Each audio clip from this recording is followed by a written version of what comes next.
ಹಸಿರುಮಯವಾದ ಮಲೆನಾಡು ಶಿವಮೊಗ್ಗ ನಗರ. ಇಂದು ಈದ್ ಮಿಲಾದ್ ಮೆರವಣಿಗೆ ಹಿನ್ನೆಲೆ ಸಿದ್ಧತೆಯನ್ನ ಮಾಡಿಕೊಳ್ಳಲಾಗ್ತಾ ಇದೆ. ಹಸಿರುಮಯವಾಗಿದೆ ಮಲೆನಾಡು ಶಿವಮೊಗ್ಗ ನಗರ. ಇಂದು ಈದ್ ಮಿಲಾದ್ ಮೆರವಣಿಗೆ ಹಿನ್ನೆಲೆಯಲ್ಲಿ ಸಿದ್ಧತೆಯನ್ನ ಮಾಡಿಕೊಂಡಿದ್ದಾರೆ. ಶಿವಮೊಗ್ಗ ನಗರದ ಪ್ರಮುಖ ರಸ್ತೆಗಳಲ್ಲಿ ಮೆರವಣಿಗೆ. ನಿನ್ನೆ ರಾತ್ರಿ ಬಂಟಿಂಗ್ಸ್ ಹಾಕುವ ವಿಚಾರಕ್ಕೆ ಗೊಂದಲವಾಗಿರುವಂತದ್ದು. ಶಿವಪ್ಪ ಸರ್ಕಲ್ನಲ್ಲಿ ಬಂಟಿಂಗ್ಸ್ ಹಾಕದಂತೆ ಸೂಚನೆಯನ್ನ ನೀಡಿದ್ದಾರೆ. ಈದ್ ಮಿಲಾದ್ ಮೆರವಣಿಗೆ ಹಿನ್ನೆಲೆಯಲ್ಲಿ ಹಸಿರು ಬಂಟಿಂಗ್ಸ್, ಅಹಿತಕರ ಘಟನೆ ನಡೆಯದಂತೆ ಕಾಕಿ ಕಣ್ಗಾವಲನ್ನ ಇಟ್ಟಿರುವಂತದ್ದು. ನಗರದ ಪ್ರಮುಖ ರಸ್ತೆಗಳಲ್ಲಿ ಸಿಸಿ ಕ್ಯಾಮೆರಾ ಅಳವಡಿಕೆಯನ್ನ ಮಾಡಿದ್ದಾರೆ. ಒಂದು ರೀತಿಯಾಗಿ ಮಲೆನಾಡು ಶಿವಮೊಗ್ಗ ಹಸಿರುಮಯವಾಗಿದೆ. ಇನ್ನು ಹಸಿರುಮಯವಾದ ಮಲೆನಾಡು ಶಿವಮೊಗ್ಗದಲ್ಲಿ ಇಂದು ಈದ್ ಮಿಲಾದ್ಗೋಸ್ಕರ ಸಿದ್ಧತೆಯನ್ನ ಮಾಡಿಕೊಳ್ಳಲಾಗ್ತಾ ಇದೆ. ಈದ್ ಮಿಲಾದ್ ಶಿವಮೊಗ್ಗ ನಗರ ಪ್ರಮುಖ ರಸ್ತೆಯಲ್ಲಿ ಇಂದು ಮೆರವಣಿಗೆ ಆಗುತ್ತೆ. ನಿನ್ನೆ ರಾತ್ರಿ ಬಂಟಿಂಗ್ಸ್ ಹಾಕುವ ವಿಚಾರಕ್ಕೆ ಗೊಂದಲ ಆಗಿರುವಂತದ್ದು. ಶಿವಪ್ಪ ಸರ್ಕಲ್ನಲ್ಲಿ ಬಂಟಿಂಗ್ಸ್ ಹಾಕದಂತೆ ಸೂಚನೆಯನ್ನ ನೀಡಿದ್ದಾರೆ.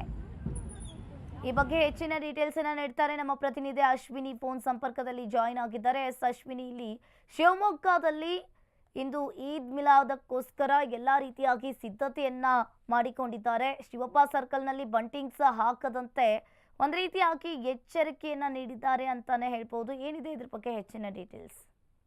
ಎಸ್ ಅಂಕಿತಾ, ಈದ್ ಮಿಲಾದ್ ಮೆರವಣಿಗೆ ಶಿವಮೊಗ್ಗ ನಗರದಲ್ಲಿ ಇಂದು ನಡೆಯಲಿದೆ. ಇಂದು ಮಧ್ಯಾಹ್ನ 7:30ರಿಂದ ಶಿವಮೊಗ್ಗದ ಗಾಂಧಿ ಬಜಾರ್ನ ಜಾಮಿಯಾ ಮಸೀದಿಯಿಂದ ಈದ್ ಮಿಲಾದ್ ಮೆರವಣಿಗೆ ಪ್ರಾರಂಭವಾಗಿದೆ. ಈದ್ ಮಿಲಾದ್ ಮೆರವಣಿಗೆಗೂ ಮುನ್ನ ಶಿವಮೊಗ್ಗ ನಗರ ಸಂಪೂರ್ಣ ಹಸಿರುಮಯವಾಗಿದೆ ಅಂತಾನೆ ಹೇಳ್ಬೋದು. ತಡರಾತ್ರಿ 12 ಗಂಟೆ ಸುಮಾರಿಗೆ ಗಾಂಧಿ ಬಜಾರ್ನ ಪ್ರಮುಖ ದ್ವಾರದಲ್ಲಿ ಒಂದು ಆರ್ಚ್ನ ಕೂರ್ಸ್ಲಿಕ್ಕೆ ಹೋದಂತಹ ಮುಸ್ಲಿಂ ಮುಖಂಡರಿಗೆ ಪೊಲೀಸರು ನಿರಾಕರಿಸಿದ್ದಾರೆ. ಯಾಕೆ ಅಂದ್ರೆ ಅದು ಸೂಕ್ಷ್ಮ ಪ್ರದೇಶವಾಗಿರೋದ್ರಿಂದ ಅವರು ಆರ್ಚ್ ನಿಂದಾಗಿ ಯಾವುದೇ ಕೋಮುಗಲಭೆಗಳು ಆಗುವ ಸಾಧ್ಯತೆ ಇದೆ ಎನ್ನುವ ಹಿನ್ನೆಲೆಯಲ್ಲಿ ಪೊಲೀಸರು ನಿರಾಕರಿಸ್ತಾರೆ. ಕೆಲ ಕಾಲ ಆ ಸ್ಥಳದಲ್ಲಿ ಗೊಂದಲಗಳು ಕೂಡ ಉಂಟಾಗಿತ್ತು ಅಂತಾನೆ ಹೇಳ್ಬೋದು. ಕೂಡಲೇ SP ಮಿಥುನ್ ಕುಮಾರ್ ಅವರು ಸ್ಥಳಕ್ಕೆ ಆಗಮಿಸಿಕೊಂಡು ಮುಸ್ಲಿಂ ಮುಖಂಡರಿಗೆ ಮನವೊಲಿಸುವ ಪ್ರಯತ್ನವನ್ನ ಕೂಡ ಮಾಡಿದ್ದಾರೆ ಅಂತ ಹೇಳ್ಬೋದು. ಏನಪ್ಪಾ ಅಂದ್ರೆ 2023ರಲ್ಲಿ ಇದೇ ಈದ್ ಮಿಲಾದ್ ಮೆರವಣಿಗೆ ವೇಳೆ ರಾಗಿಗುಡ್ಡದಲ್ಲಿ ಇದೇ ರೀತಿ ಆರ್ಚ್ ಹಾಗೂ ಬೇರೆ ವಿಷಯಕ್ಕೆ ಗಲಾಟೆ ಆಗಿತ್ತು. ಆಗ ಪೊಲೀಸ್ ಇಲಾಖೆ ಎಚ್ಚೆತ್ತುಕೊಳ್ಳದ ಕಾರಣ ಮರುದಿನ ಈದ್ ಮಿಲಾದ್ ಮೆರವಣಿಗೆ ವೇಳೆ ಕಲ್ಲು ತೂರಾಟ ನಡೆದು ದೊಡ್ಡ ಮಟ್ಟದಲ್ಲಿ ಅದು ಸುದ್ದಿಯಾಗಿತ್ತು ಅಂತಾನೆ ಹೇಳ್ಬೋದು. ರಾಜ್ಯ ಅಲ್ಲದೆ ದೇಶಾದ್ಯಂತ ದೊಡ್ಡ ಚರ್ಚೆಗೆ ಭಾಸವಾಗಿತ್ತು. ಇದಾದ ಬೆನ್ನಲ್ಲೇ ಈಗ ಪೊಲೀಸ್ ಇಲಾಖೆ ಎಚ್ಚೆತ್ತುಕೊಂಡಿದ್ದು ಶಿವಮೊಗ್ಗ ಈಗ ಸಂಪೂರ್ಣ ಸಿಸಿ ಕ್ಯಾಮೆರಾದ ಕಣ್ಗಾವಲಿನಲ್ಲಿ ಇದೆ ಅಂತಾನೆ ಹೇಳ್ಬಹುದು.